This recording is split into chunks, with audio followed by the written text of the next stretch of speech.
Hello everyone, আজকের topic ivy cannula. ক্যানুলার কাজ কি, ক্যানুলা কত রকমের হয়, ক্যানুলায় মেডিসিন অ্যাডমিনিস্ট্রেশন করার আগেও পরে কি করা উচিত, কতদিন ক্যানুলা রাখা যায় এবং শর্টকাট কালার ট্রিক্সের মাধ্যমে কিভাবে ক্যানুলা মনে রাখবো, এইসব বিষয় নিয়ে আজকে আলোচনা করব। তাহলে শুরু করছি আমাদের ভিডিওটি।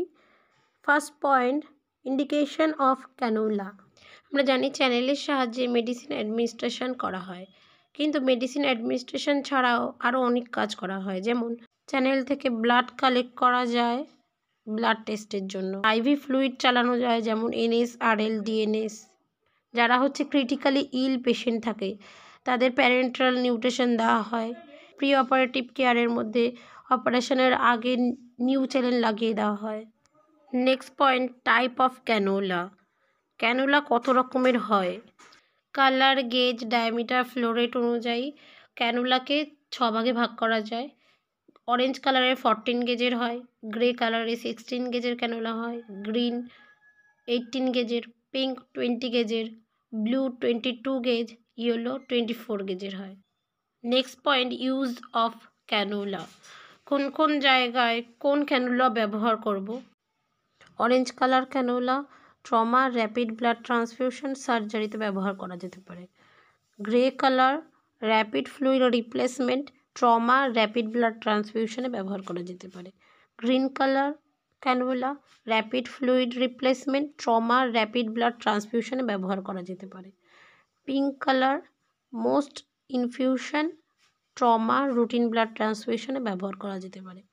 Orange colour, grey colour, green colour এবং পিঙ্ক কালারের যে ক্যানুলাগুলো হয় এগুলো সাধারণত অ্যাডাল্ট পেশেন্টদের ইউজ করা যেতে পারে।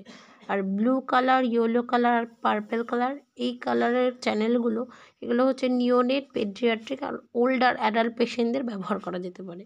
নেক্সট পয়েন্ট, ক্যানুলায় মেডিসিন অ্যাডমিনিস্ট্রেশন করার আগে কি করতে হবে, অর্থাৎ আমরা জানবো মেডিসিন অ্যাডমিনিস্ট্রেশন করার সময় কি কি মাথায় রাখবো। আমরা ক্যানুলায় মেডিসিন দেওয়ার আগে ফার্স্টে আমরা চেক করব ক্যানুলা সাইট। ক্যানুলার সাইটে সোয়েলিং, রেডনেস, ইনফ্লামেশন এসব হয়েছে না। সেকেন্ডলি আমরা হাতকে ডিসইনফেক্ট করব উইথ হ্যান্ড স্যানিটাইজার। হ্যান্ড রাব করারও রুলস আছে, সেই রুলস মেনেই হ্যান্ডটা রাব করব। থার্ডলি সিরিঞ্জে 1 ml মতো স্টেরাইল ওয়াটার নিয়ে ফ্লাশ করব। দেন তারপর 4 নাম্বার পয়েন্টে আছে অ্যাডমিনিস্টার মেডিসিন। তারপরে আমরা চ্যানেলে মেডিসিন অ্যাডমিনিস্টার করে দেবো। এবার আমরা জানবো মেডিসিন অ্যাডমিনিস্ট্রেশন করার পর আমাদের কি করণীয় থাকবে। মেডিসিন অ্যাডমিনিস্ট্রেশন করার পর আবার ফ্লাশ করতে হবে স্টেরাইল ওয়াটার দিয়ে। দেন রিক্যাপ দ্য স্টপার, চ্যানেলটা স্টপার দিয়ে লক করতে হবে। দেন স্যানিটাইজ ইওর হ্যান্ড প্রপারলি। এবার নেক্সট পয়েন্ট, আমরা ক্যানুলাটা কতদিন রাখতে পারবো পেশেন্টের হাতে। 3 থেকে 4 দিন পর্যন্ত চ্যানেল রাখা যায়, আবার আওয়ারলি হিসেবে 72 ঘন্টাও রাখা যায়। অনেক সময় এক এক হসপিটালে এক এক রকম প্রোটোকল অনুযায়ী রাখা যেতে পারে। এছাড়াও হাসপাতালে অ্যাডমিশন থাকলে আইভি ফ্লুইড এবং আইভি মেডিকেশন স্টপ হয়ে গেলেও চ্যানেল খোলা হয় না ইমার্জেন্সি সিচুয়েশানগুলো ম্যানেজ করার জন্য। তখন নার্সেরা প্রত্যেক শিফটে স্টেরাইল ওয়াটার দিয়ে ফ্লাশ করে চ্যানেলটা ভালো রাখতে পারে। নেক্সট পয়েন্টে এটাই বলা আছে, flush with sterile water should be performed at each shift when IV medications are not available and cannula are in place.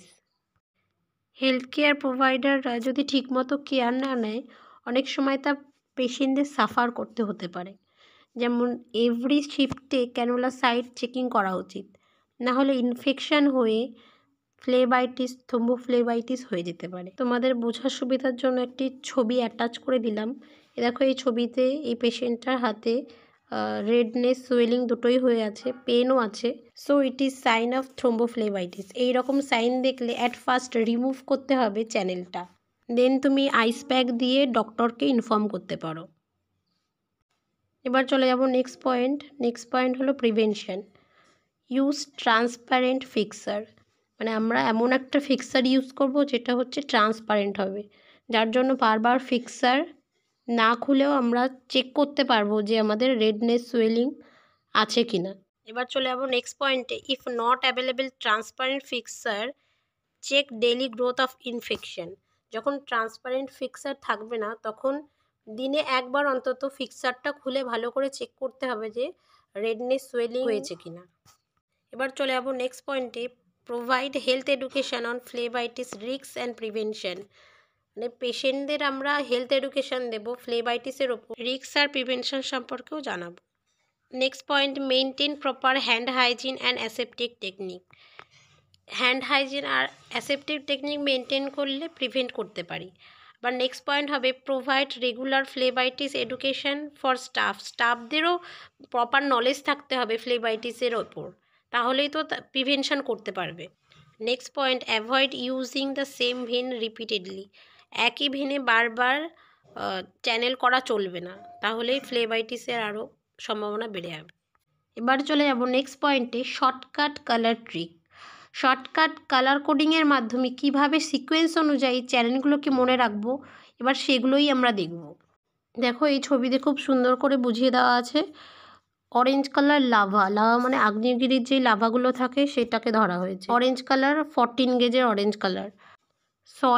Soil হলো মাটি ধরেছে গ্রে কালার, এখানে গ্রে কালারের চ্যানেল হিসেবে 16 গেজের চ্যানেল। নেক্সট চলে যাবো, এবার হচ্ছে মাটির ওপরে থাকে ঘাস হলো গ্রিন কালার, সো এটা হচ্ছে 18 গেজের চ্যানেলটা ধরবো। সো এখানে ফুলটাকে আমরা ধরেছি পিঙ্ক কালারে, আমাদের চ্যানেলও আছে পিঙ্ক কালার, তো 20 গেজের চ্যানেল।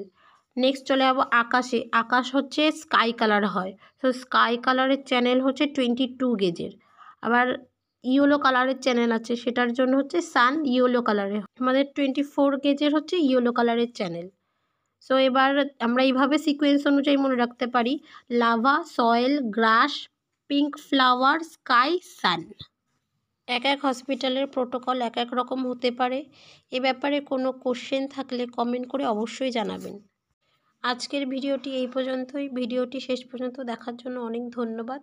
সবাই ভালো থাকবেন, সুস্থ থাকবেন, আর ভিডিওটি ভালো লাগলে অবশ্যই লাইক, সাবস্ক্রাইব, শেয়ার করবেন।